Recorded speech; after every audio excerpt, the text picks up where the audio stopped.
Fomos planejados. A maior descoberta científica de todos os tempos. A teoria do design inteligente se define como uma teoria científica que defende que certas características da natureza são mais bem explicadas por uma causa inteligente, ao invés de processo não direcionado. Mas quais os argumentos científicos usados pelos defensores do design inteligente? E quais os questionamentos que eles fazem a respeito da teoria da evolução? Vamos responder essas perguntas através da obra Fomos Planejados, a maior descoberta científica de todos os tempos, de Marcus Eberlin, o principal promotor da teoria do design inteligente no Brasil. Seja bem-vindo à Biblioteca Elementar, a sua biblioteca de ciência, religião e filosofia.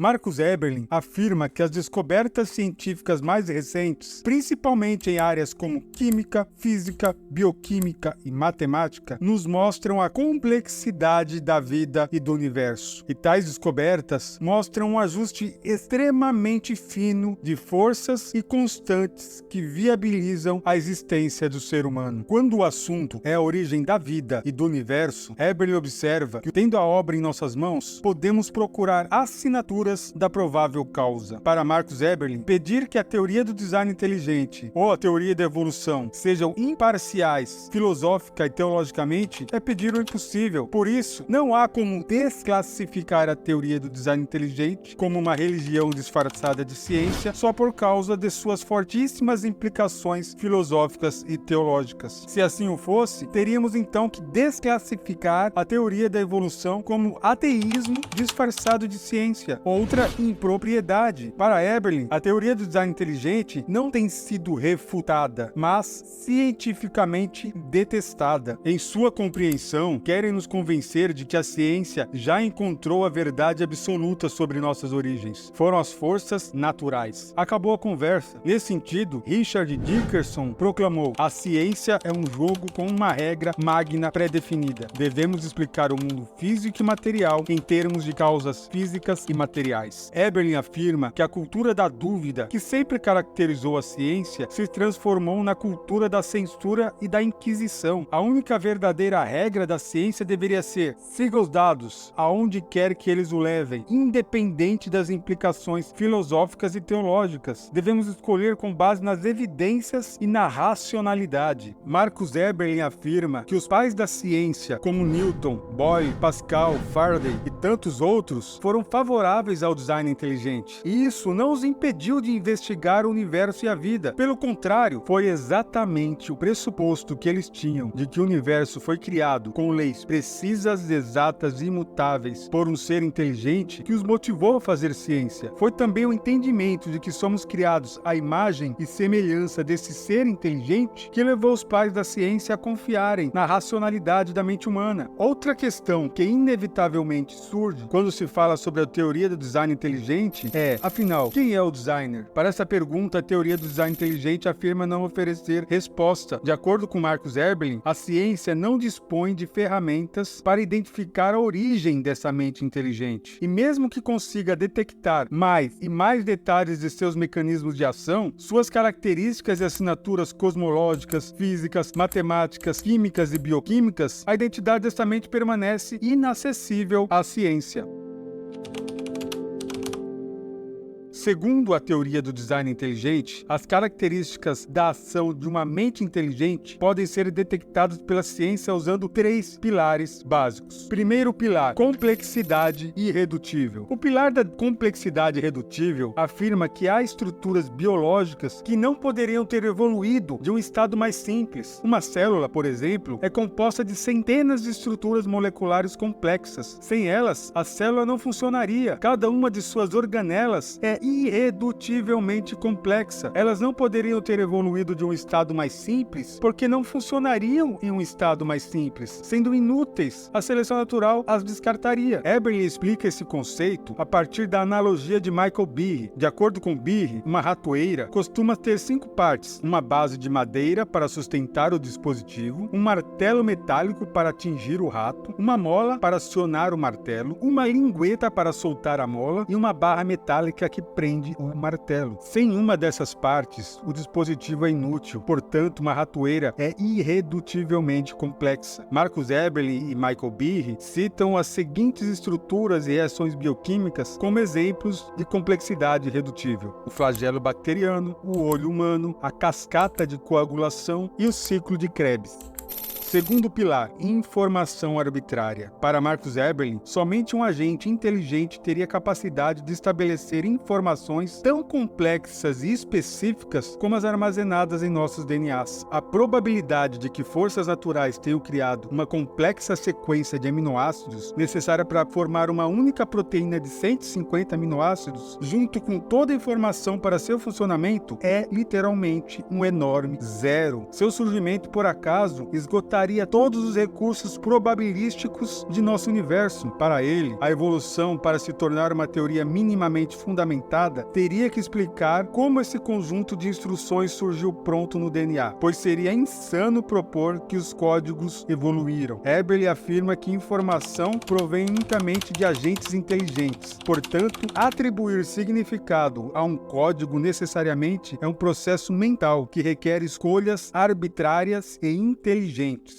Terceiro pilar, antevidência. O terceiro pilar diz que somente agentes inteligentes têm capacidade de antecipar e superar obstáculos antes mesmo deles surgirem. Com essa capacidade única, agentes inteligentes conseguem ser proativos, vencendo os obstáculos antes mesmo deles se manifestarem. Processos naturais são totalmente desprovidos, por princípio e definição, de tal capacidade. No entanto, encontramos na vida e no universo inúmeros exemplos de becos sem saída, que foram evitados com antevidência genial. Eberlin afirma que a seleção natural não tem essa capacidade. Como exemplo de antevidência genial, Eberlin cita o exemplo das aquaporinas, que são proteínas que formam poros na membrana das células biológicas. Esses poros são cruciais para a vida, pois têm a função de conduzir seletivamente as moléculas de água para o interior da célula e, ao mesmo tempo, prevenir a passagem de impurezas. Portanto, esse filtro foi projetado para filtrar água, para se encaixar perfeitamente na membrana e para barrar a passagem de prótons H+,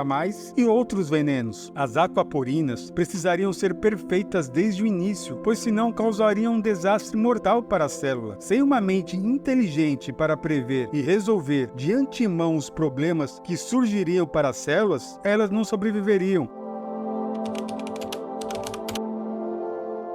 Segundo Marcus Eberlin, o naturalismo afirma que 3 etapas teriam que ocorrer para a origem da vida em nosso planeta: a evolução do cosmos, do Big Bang, a Terra, a evolução química, da sopa primordial à primeira célula, e a evolução bioquímica, da primeira célula à raça humana. Se existe vida na Terra, essas 3 etapas certamente ocorreram. Primeira, evolução do cosmos, do Big Bang à Terra. De acordo com o autor, a evolução não tem saída. Ela é forçada a iniciar sua teoria com um conceito metafísico, a explosão da singularidade. Ninguém sabe como se comportaria a matéria, a energia, o tempo e o espaço em uma singularidade. Contudo, o que sabemos é que se a gravidade fosse aplicável em tal singularidade, ela manteria esse nada aprisionado eternamente em si mesmo. Para Eberlin, é filosófica e teologicamente intrigante perceber que se algo fez com que a singularidade saísse de seu estado eternamente inanimado, esse algo certamente não poderia ter sido uma força natural. Foi algo sobrenatural e superpoderoso que detonou a singularidade e libertou a matéria, a energia, o espaço e o tempo de sua prisão termodinâmica eterna. Se a explosão da singularidade ocorreu, essa explosão precisou ser finamente calibrada, porque se a sua intensidade fosse um pouquinho menor, a força gravitacional levaria a um recolapso de volta à singularidade. Se a força tivesse sido um pouco mais intensa, não haveria a menor chance de ocorrer condensação dessa matéria em átomos e moléculas. Quem regulou a expansão nesse ajuste extremamente fino? Ninguém tem a menor ideia.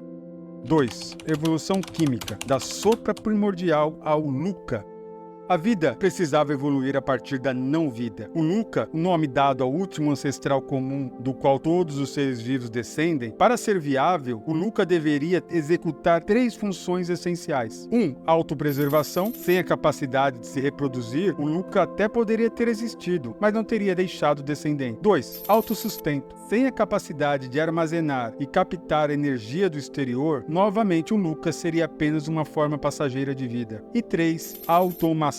Sem a capacidade de armazenar e processar informação, não há vida. De acordo com Marcus Eberlin, o maior dilema ovo-galinha da vida se dá no nível bioquímico. As instruções de como construir um ribossomo estão armazenadas no DNA, mas sem os ribossomos, essas informações são inúteis, pois são eles que conseguem ler a informação. Portanto, a informação da vida não pode ser lida senão através dos produtos dessa leitura. O Luca precisaria de uma maquinaria capaz não só de sintetizar o seu primeiro DNA, mas também de copiá-lo corretamente. Ele deveria ter um genoma de no mínimo 250 genes, ou seja, essa primeira vida já teria mais de 15 milhões de átomos precisamente ajustados. Eberlin afirma que a evolução torce para que não saibamos química. Até meados do século XIX, os cientistas acreditavam que vida era gerada por meio de cadáveres em decomposição, a famosa geração espontânea. Eles acreditavam que rãs, cobras e crocodilos eram gerados a partir do lodo dos rios e que se trapos e comida fossem deixados em um canto da casa, lá seriam gerados ratos. Porém, nunca na história desse planeta alguém gerou vida de matéria inanimada. A única forma conhecida de se gerar uma célula é a partir de outra célula. Como disse Louis Pasteur, somente vida gera vida. 3. Evolução bioquímica, do Luca ao ser humano. Em relação à evolução das espécies, Marcus Eberlin afirma que imaginar o porquê é fácil. O difícil mesmo é explicar o como. Por exemplo, pássaros voam porque têm asas ou têm asas porque voam. Ele compreende que todos concordam que a resposta lógica para esse dilema asa-voo é que pássaros voam porque têm asas. Mas o evolucionismo quer nos fazer crer que pássaros têm asas porque houve um dia a necessidade